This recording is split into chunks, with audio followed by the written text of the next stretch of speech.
वस्सलातु वस्सलामु अला अशरफिल अंबिया वल मुरसलीन अम्मा बाद फ़अऊज़ु बिल्लाहि मिनश शैतानिर रजीम बिस्मिल्लाहिर रहमानिर रहीम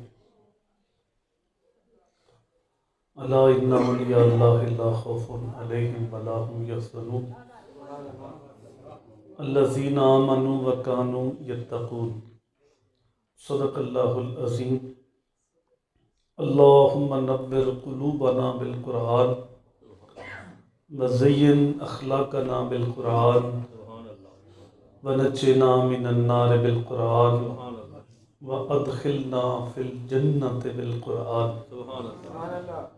क़ाल अल्लाहु तबारक व तआला फ़ी शानि हबीबिही इन्नल्लाहा व मलाइकतहु युसल्लूना अलन नबी या अय्युहल्लज़ीना आमनू सल्लू अलैहि व सल्लिमू तस्लीमा। अस्सलातु वस्सलामु अलैका या सय्यदी या रसूलल्लाह व अला आलिका व सहाबिका व सल्लम अलैका या हबीबल्लाह। अस्सलातु वस्सलामु अलैका या सय्यदी या नबी अल्लाह व अला आलिका व सहाबिका या सय्यदी या नूर अल्लाह। तमाम तारीफ़ व तौसीफ़ अल्लाह जल्ला मजदहुल करीम की ज़ात बाबरकत के लिए जो खालिक़ कायनात भी है और मालिक शस्तिहात भी, और दुरूद व सलाम हुज़ूर पर नूर शाफ़िए यौमन नशूर नय्यर बतहा राज़दार मा ओहा साहिब अलम नशरा सैयद इंस व जां सरवर लाला रुखा माह खूबा शहनशाह हसीना अहमद मुस्तफ़ा हज़रत मोहम्मद मुस्तफ़ा सल्लल्लाहु अलैहि वालिहि वसल्लम की बारगाह में हदिया न्याज पेश करने के बाद मुअज़्ज़ज़ समईन कराम बरादरान इस्लाम नहायत ही वाजिबुल एहतराम ज़ी वकार उलमाए कराम अस्सलामु अलैकुम व रहमतुल्लाहि व बरकातुहू। कुरान मजीद से चंद अल्फाज आपके सामने तिलावत किए हैं। थोड़े वक़्त में कुछ बातें आपके गोश गुजार करनी हैं। अल्लाह ताला की बारगाह में हमेशा ये दुआ रही है कि अल्लाह ताला मेरी ज़ुबान पे सच्ची बात जारी फरमाए और सच सुन सुना के मुझे और आपको काबिल अमल बातों पे अमल करने की तौफीक अता फरमाए। अब जानते हैं कि बाहर सर्दी है, लोग अभी आएंगे। अगर एक बार सारे थोड़ा थोड़ा सिमट के आगे हो जो जितना मुमकिन है, ताकि उनको भी आने वालों को अंदर जगह मिल सके। जितनी आसानी के साथ मुमकिन है ना, आगे आपके आगे जो खाली जगह है उतना करीब हो के आने वालों के लिए जगह दे दो। अल्लाह आपको बरकत अता फरमाए। दरूद पाक पढ़िए।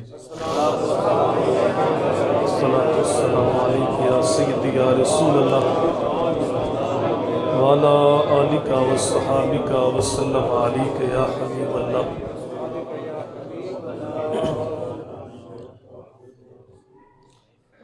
लोग दुनिया पे आते हैं, अपना वक़्त गुजार के चले जाते हैं। कुछ महीने कुछ साल वो लोगों को याद रहते हैं, फिर ज़माना कब्रों के निशान भी भूल जाता है। आरफ़े खड़ी रोमियाँ कश्मीर बोले, सह सह जोड़ संगत दे डिठे ओढ़क विथां पईयां जिन्ना बिना एक पल नहीं सांझींदे वो शक्लां याद ना रही। लेकिन कुछ लोग ऐसे आते हैं, ज़िंदगी इस डब से गुजारते हैं कि जब वो दुनिया से चले जाते हैं तो सदियां गुजर जाने के बाद वो दिलों में धड़कन बन के ज़िंदा रहते हैं। उन खुशनसीब लोगों में एक नुमाया नाम हज़रत शेख अब्दुल कादिर जिलानी, महबूब सुबहानी, कुतुब रब्बानी, कंदील नूरानी, शहबाज लामकानी, शहनशाह बगदाद, अलमरूफ हज़ूर गौसे आज़म रज़ी अल्लाह ताला अन्हु की ज़ात है। मेरा और आपका उनके साथ कोई इलाकाई जोग्राफियाई तल्लक नहीं, कोई नस्बी तल्लक नहीं, लेकिन इसके बावजूद हम उन्हें अपना कहते हैं और उनके बारे जो मोहब्बतों की जज्बात हैं उनके अंदर ना कमी हुई है ना क़यामत तक होगी। उस दौर का बड़ा बारोब हुक्मरान गुजरा है मुस्तंजद बिल्ला अबुल मुजफ्फर अब्बासी खलीफा था, लेकिन ज़माना उसे नहीं जानता और गौसे आज़म को बच्चा बच्चा जानता। तारीख के औराक टटोलने में किसी कोने खुदरे में उसका नाम ज़रूर मिलता है, लेकिन लोगों के दिलों, दिमागों, जहनों के अंदर उसके लिए कोई जगह नहीं। अबुल मुजफ्फर मुस्तंजद बिल्ला को मुअर्रिखीन में से अगर कोई जानता है तो बस जानता है, मानता नहीं। गौसे आज़म को ज़माना जानता भी है, ज़माना मानता भी है। और ये मेरे रब का वादा है कि मर्दो ज़न में कोई भी हो, चाहे मर्द है चाहे औरत, जो ईमान की शर्त के साथ नेक अमाल लेके आए, हम उसको मरने नहीं देते। फला नुहयिन्नहु हयातन तय्यबा, उसको पकीज़ा सुथरी ज़िंदगी अता फरमा दे। मौत को समझा है गाफल इख्तिताम ज़िंदगी, ये है शाम ज़िंदगी सुबह दवाम ज़िंदगी। ये जो आरसी ज़िंदगी उसकी शाम हुई है और जो दायमी ज़िंदगी उसका अभी आगाज़ होगा। तो सदियां गुजर जाने के बावजूद दिलों में धड़कन बन के जिंदा रहते हैं। पाको हिंद में अगर इस्लाम आया है तो ये बुजुर्गान दीन लेकर आए, लेकिन जिस चीज़ की डिमांड ज़्यादा होती है तो नकल उसकी बाज़ार में आती है। आप लोहे की नकल नहीं देखेंगे, आप जो है वो गोल्ड की नकल देखेंगे। थोड़ी देर के लिए मोबाइल की बेल बंद कर दो ताकि बार बार बेल ना बजे, तवज्जो ना बटे। तो इस वक्त तसव्वुफ के नाम पे, पीरी मुरीदी के नाम पे, फ़क्र के नाम पे, वलायत के नाम पे कई तरह के तबकात हमारे मुआशरे में पाए जाते हैं। जब अमूमन इस महीने में रबीउल सानी के अंदर, जो कि हज़ूर गौस पाक का ये महीना है, या बड़ी 11वीं शरीफ के ऊपर या किसी उर्स के ऊपर गुफ्तगू होती है, तो इसी आयत पे ही गुफ्तगू की जाती है, अला इन्ना औलिया अल्लाह ला खौफुन अलैहिम वला हुम। बोलिए, यानी आज बच्चे बच्चे को याद है, कसरत के साथ इस आयत पे कलाम किया जाता है। तो याद रखिए, इस आयत में औलिया अल्लाह की शान बयान की गई, उनकी मदा बयान की गई कि जो अल्लाह के वली हैं ना उन्हें खौफ है ना वो गमगीन होंगे। अब अल्लाह के वली हैं कौन? पहले तो हमें ये पता हो कि अल्लाह के वली जिनकी ये शान है, ना खौफ है ना गमगीन होंगे, ये हैं कौन? एक है उनकी शान और उनकी करामात, और एक है उनकी तालीमात और उनकी पहचान। तो सबसे पहले हमें पहचान का पता हो कि अल्लाह का वली कहते किसे, जिसके बारे ये अकीदा है हमारा कि ना इसे खौफ है ना वो गमगीन है, वो है कौन? तो इस वक्त जो मेन तबके हैं, एक तबका तो वो है जो कौलो फेल से शरीयत मुस्तफ़ा का मुखालफ है। उनकी वज़ाकता, उनकी हजामत, उनका तर्ज ज़िंदगी ये इस्लाम के साथ मेल नहीं खाता। बांग, चरस, अफ्यून, दीगर मनशियात इनके डेरों पे चलती, और वो अपने मानने वालों को जब अपने जाल में फंसाते हैं तो एक जुमला बोलते हैं कि आलिम और होता है, फ़कीर और होता है। शुरू से मौलवियों की और पीरों की आपस में बन नहीं आई, वो ये जुमला बोल के ना अपने मानने वालों को अपने जाल में फंसाते हैं। याद रखिए, ये जुमला शरीयत मुस्तफ़ा के ऊपर बहुत बड़ा हमला है। जिस बाप के हम रूहानी बेटे हैं, हज़रत आदम अलैहिस्सलाम, आपकी जो फजीलत ज़ाहिर हुई है ना फरिश्तों के ऊपर, वो कुरान पढ़िए, वो इल्म की वजह से हुई, और ये इल्म की नफ़ी करते हैं। जिस दीन के मानने वाले हैं, दीन इस्लाम, उसकी पहली वही इकरा इल्म के बारे नाज़िल हुई। पाको हिंद के औलिया के जो इमाम हैं वो हज़रत दाता गंज बख्श अली हजवेरी, इतने ऊंचे कद वाले हैं। हज़ूर गौस पाक फरमाते अगर मैं उनका ज़माना पाता तो उनके हाथ पे बैत करता। आपने कश्फुल मजूब का पहला बाब इल्म पे बांधा। इमाम मोहम्मद गजाली रहमा ने अहयाल उलूम का पहला बाब इल्म पे बांधा है। मेरे हजूर मस्जिद नबी में तशरीफ लाए तो दो ग्रोहों में सहाबा बैठे हुए थे। एक ग्रोह जिक्र अज़कार कर रहा था, तस्बीहात कर रहा था, इस्तग़फ़ार पढ़ रहा था। दूसरा इल्म की तकरार में था, सीखने सिखाने का हल्का था। तो मेरे हजूर तशरीफ लाए, फरमाया ये भी खैर पर है, ये भी खैर पर है, ये भी अच्छा अमल कर रहे हैं, ये भी अच्छा अमल कर रहे हैं। और फिर जो इल्म का हल्का था ना, उनकी अजमत को क़यामत तक बुलंदी देते फरमाया इन्ना माम बुइस्तु मुअल्लिमन, कि रब ने मुझे मुअल्लम बना के भेजा। हज़रत गौस आज़म शेख अब्दुल कादिर जिलानी से पूछा गया आप इतने बुलंद मुकाम पे कैसे पहुंचे? फरमाया दरस्तुल इल्म हत्ता सिरतु कुतबा, मैंने इल्म पढ़ा है, अल्लाह ने वलियों का सरदार बना दिया। तो ये इल्म की नफ़ी करते हैं, उलमा की मुखालफत करते हैं। अमूमन जब इनका तज़किरा होता है तो लोग कहते हैं ये जाली पीर हैं, या कहते हैं डब्बा पीर है, या कहते हैं 2 नंबर पीर है। हालांकि ये लफ्ज़ इनके लिए सही नहीं। 2 नंबर वो होता है जो एक के साथ मिलता जुलता हो। एक मन दूध के अंदर आप 5 किलो पानी डालते हैं तो आप कह सकते हैं दूध है लेकिन खालिस नहीं। लेकिन अगर 5 किलो दूध में आप मन पानी डाल लेते हैं तो उसको आप दूध का नाम नहीं दे सकते, वो तो कच्ची लस्सी भी नहीं। तो 2 नंबर वो होगा जो एक के साथ मिलता जुलता होगा। तो जो बंदा 6-6 साल नाखून ही नहीं काटता, जो बंदा 10 साल गुस्ल ही नहीं करता, जिसने लंबे लंबे बाल रखे हुए हैं, लिट्टे रखी हुई हैं, उनके बाल जुट गए हुए हैं, गुस्ल फर्ज हो जाए तो पाक नहीं हो सकता, तो ये सूफिया की नकल के, तो सही इंसानों की भी नकल नहीं। तो ये 2 नंबर नहीं, ये जिंदीक हैं। क्या है? बोलिए क्या है? जिंदीक वो होता है जो ज़रूरियात दीन का मुनकर हो। तो ये जो इस्लाम के बुनियादी मुसलमान असूल हैं ना, उनकी नफ़ी करते हैं अपने कौल के साथ, अपने फेल के साथ, बल्कि उनका मजाक उड़ाते हैं। तो ये जिंदीक हैं, गुमराह हैं, बेदीन हैं, इनका दीन के साथ कोई तल्लक नहीं, ना हमारे मसलक के साथ कोई तल्लक। निगेबा बनकर जो अहले चमन की आबरू लूटे, चमन वालों अकीदत छोड़ दो ऐसे निगेबा की। तो ये जिंदीक हैं, गुमराह हैं, बेदीन हैं। दूसरा वो तबका है जो एक के साथ मिलता जुलता, 1 नंबर के साथ मिलता जुलता है। उनके जुब्बे, दस्तारें, उनकी हजामत, उनका तर्ज ज़िंदगी, ये सूफिया वाला है। नमाज भी पढ़ते हैं, उलमा के साथ भी राब्ता है, और ऐसे लोग मेहमान खुसूसी भी बनते हैं हमारी महफिलात में। लेकिन हैं ज़र परस्त, हैं दुनियादार, मसनूई लबादा उड़ा हुआ है, दीन के साथ कोई खुलूस नहीं। इन लोगों ने अपने मानने वालों को दीन नहीं दिया, सिर्फ अपनी ज़ात के दायरे में रखा है। ये हैं 2 नंबर जो एक के साथ मिलते जुलते हैं लेकिन हैं ज़र परस्त, हैं दुनियादार।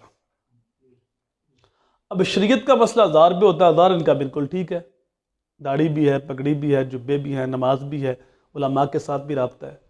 इन्हें कौन पहचानता है? जो अल्लाह के ख़ास बंदे होते हैं वो इनको पहचानते हैं, या जिनको अल्लाह ने बसीरत का नूर दिया होता है वो इनको पहचानता है। ज़ोफ़ इत्कादी या कम बसीरत वाला आदमी, लाजमी नहीं कि एक बंदा असरी इल्म रखता है या वो डॉक्टर है या PhD उसने की है तो वो ज़ोफ़ अक़ीदे का मालिक नहीं हो सकता। बड़े बड़े पढ़े लिखे ज़ोफ़ अक़ीदे के मालिक हो जाते हैं। इनको वो पहचानते हैं जिनको अल्लाह ने बसीरत का नूर दिया होता है, या फिर इनसे जो एक बार डंग खा लेते हैं ना, डसे जाते हैं, वो इनको पहचानते हैं। और जो इनसे एक बार डसे जाते हैं वो दीन से बाज़न हो जाते हैं, कहते हैं सारे ऐसे होते हैं। हालांकि ये बहुत बड़ी ज़्यादती है। आप कपड़ा खरीदते हैं, एक दुकान से अच्छा नहीं मिलता, फिर दूसरे के पास जाते हैं। जूता खरीदा, अच्छा नहीं मिला, फिर दूसरे के पास गया, तीसरे के पास गया। कभी हम ये नहीं कहते कि हम कपड़ा पहनते नहीं, जूता पहनते नहीं, ये सारे चोर हैं, कभी ऐसा नहीं कहते। फिर हमें पता चल जाता कपड़ा किस दुकान से मिलता है, फिर सारा बाजार छोड़ के हम वहाँ जाते हैं। हमें ये भी पता है जूता अच्छा किस दुकान से मिलता है, हमें ये भी पता है बर्फ़ी किस दुकान से अच्छी मिलती है, हमें ये नहीं पता दीन अच्छा कहाँ से मिलता है। उन लोगों को ढूंढें, तलाश करें, ये हमारी ज़रूरत है, उन तक पहुँचना हमारी ज़रूरत है। हजूर की उम्मत की मिन जुमला खसूसियात में एक खसूसियत यह है कि इस उम्मत में क़यामत तक अल्लाह के वली मौजूद रहेंगे, और आखिरी वली हज़रत इमाम महदी होंगे। अब उनको ढूंढना, तलाश करना, ये हमारी जिम्मेदारी है। अगर हमने धोखा भी खा लिया, 1 बार 2 बार 10 बार भी खा लिया, तो अल्लाह के नाम पे खाया। हजरत उमर फारूक रजी अल्लाह तआला अन्हु, जो गुलाम लंबी नमाजें पढ़ता आप उसको औलाद कर देते। अब गुलामों को पता चल गया, गुलाम लंबी लंबी नमाजें पढ़ने लगे, आप आज़ादी देने लगे। किसने कहा उमर तुम बोले आदमी हो, ये आज़ादी के लिए नमाजें पढ़ रहे हैं, ये तुम्हें धोखा दे रहे हैं। आपने कहा कोई बात नहीं, अल्लाह के नाम पे दे रहे हैं, मैं लेने को तैयार। तो अगर आपने धोखा भी खाया तो अल्लाह के नाम पे करें, अगर आपकी तलब सच्ची है तो अल्लाह का बंदा भी लाजमी मिलेगा। तो ये हैं 2 नंबर जो अपनी ज़ात के दायरे में रखते और अपने मानने वालों को दीन नहीं देते। इनका मकसद अपनी जेबें भरना है। अल्लामा इकबाल अलैहिर्रहमा उस वक़्त लाहौर में मिकलोड रोड वाली कोठी में होते थे। किला गुज्जर सिंह से पीर साहब उनको मिलने के लिए आए और पीर साहब का एक मुरीद भी वहाँ रहता था। उसने सुना कि मेरे पीर साहब अल्लामा साहब के मेहमान बने, तो वो भी आया ज़ियारत के लिए, मुलाकात के लिए। और उसने कहा दूर मैं गरीब आदमी हूँ, मेरी बेटी जवान है, मैंने उसकी शादी करनी, मेरे लिए आप दुआ कर दें। तो पीर साहब ने हाथ उठाए, दुआ की। जब मुरीद जाने लगा तो उसने अपनी जेब से 5 रुपये निकाले और पीर साहब को नजराना पेश किया।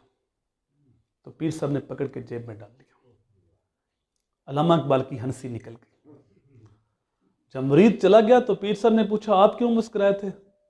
कहा मैं तो आपकी दुआ की कबूलियत पे मुस्कुराया, खुश हुआ कि मेरी दुआ कबूल हुई, लेकिन आपको कैसे पता चला? कहा जनाब जब आपने दुआ नहीं मांगी थी वो 100 का मकरूज था, और जब आपने दुआ मांगी वो 105 का हो गया। वो अपना दुखड़ा तेरे सामने बयान कर रहा है कि मैं गरीब हूं, मकरूस हूं, तेरा रूहानी बेटा है, तेरा हक बनता है अपनी जेब से मदद कर। अगर मदद नहीं कर सकता फिर कम से कम उससे वसूल तो ना कर। उस वक्त इकबाल ने दुख से कहा था हमको तो मयसर नहीं मिट्टी का दिया भी, घर पीर का बिजली के चिरागों से है रोशन। शहरी है देहाती है मुसलमान है सादा, बुतों की तरह पूछते हैं काबे के ब्राह्मण। नजराना नहीं सूद है पीराने हरम का, हर खिरका सलूस के अंदर है महाजन। मीरास में इन्हें मसनद इरशाद, जागों के तसर्रफ में अकाबों के नशेमन। कुम बे इस्निल्लाह जो कह सकते थे वो रुखसत हुए, रह गए कब्रों के मजावर गोरकुल। इकबाल कहता है जहां शहीदों का निशेमन था ना, वहां कब्बों ने कब्जा कर लिया। और कब्बे की फितरत होती है वो बच्चे के हाथ से भी लुकमा छीन लेता। तो ये कब्रों पे मजावत बन के बैठ गए और अपने मानने वालों को जो सजदा रब को करवाना था वो अपने आप को करवाया। जो सजदा, जो इसका सर झुकना था अल्लाह के आगे, अब इनके पास आए थे, चाहिए था कि अल्लाह का कुर्ब देते, लेकिन ये खुद शनास खुद भी नहीं, तो रब का कुर्ब कैसे देंगे? तो इन्होंने वो अपने आप को सजदा कराना शुरू कर दिया। रह गए कब्रों के मजावर गोरकुल। जहां शहीनों का निशेबन था वहां कब्बों ने कब्जा किया, और कब्बा बच्चे के हाथ से भी लुकमा छीन लेता है। ये हैं 2 नंबर जो एक के साथ मिलते जुलते हैं लेकिन हैं दुनियादार सरपरस्त।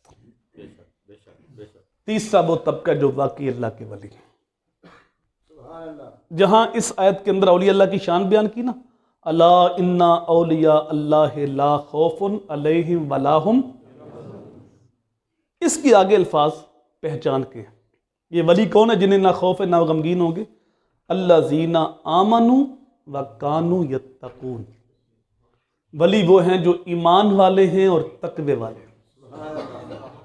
ईमान और तकवा जब 2 खूबियां एक पैकर में जमा होती हैं तो अल्लाह का वली बनता है। ईमान की दौलत तो अल्लाह के फजल से हम सब के पास है। अब तकवा क्या है? बास ने कहा गुनाहों से कल्बी नफरत का नाम तकवा है। दिल में गुनाह के बारे नफरत पैदा हो जाए। बास ने कहा कि नेकी की तरफ कल्बी रगबत का नाम तकवा है, उसका दिल अच्छाई की तरफ राग़िब है। लेकिन शेख जंगीर समदानी बोले नेकी करने के बावजूद लम्हा लम्हा अल्लाह की ज़ात से डरने का नाम तकवा है कि पता नहीं उस बेनियाज ने मेरी नेकी कबूल भी की है या कि नहीं। पढ़ने उते मान करी ना ते ना आखी में पढ़िया, ओ जब्बार कहार सदावे मता रोड़ देवे दुध कर। इंसान अमल करे और अमल करने के बावजूद रोए कि पता नहीं मेरी नेकी कबूल भी हुई या कि नहीं। जिसकी ज़िंदगी इस डब से गुजर गई समझो उसको तकवे का नूर मिल गया।